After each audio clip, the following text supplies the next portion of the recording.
Öncelikle Ramazan ayı tüm ümmeti Muhammed'e hayırlı uğurlu olsun.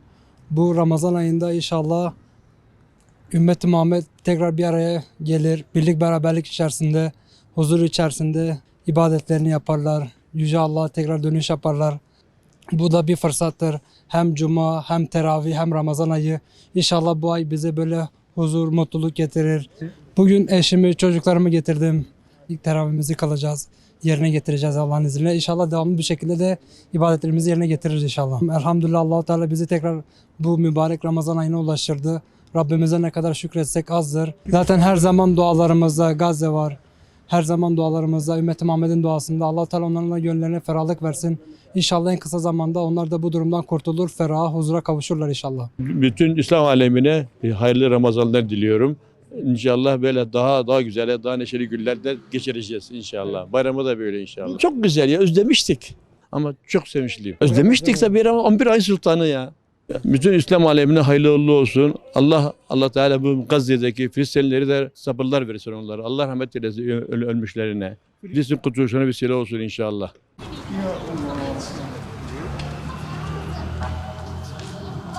Duygular anlatılamaz yani. Çok heyecanlıyız.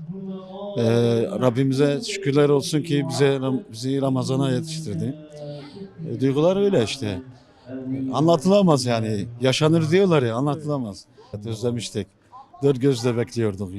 Ramazan'ın gelmesi, teravihinin kılınması, namazımızı, mukabeleyi takip edeceğiz. Teravih namazını kılmaya geliyoruz. Teravih namazı kılacağım. Çok heyecanlıyım, mutluyum, sevinçliyim çünkü ilk defa kılıyorum.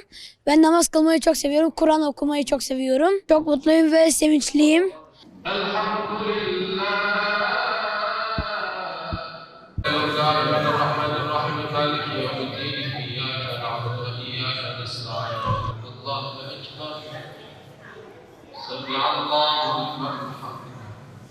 Allahu Ekber.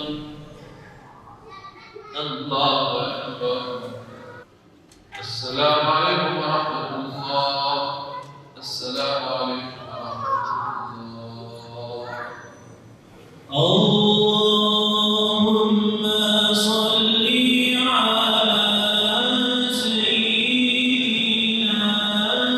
Ya eyyühel kafirun la a'budu ma ta'budun.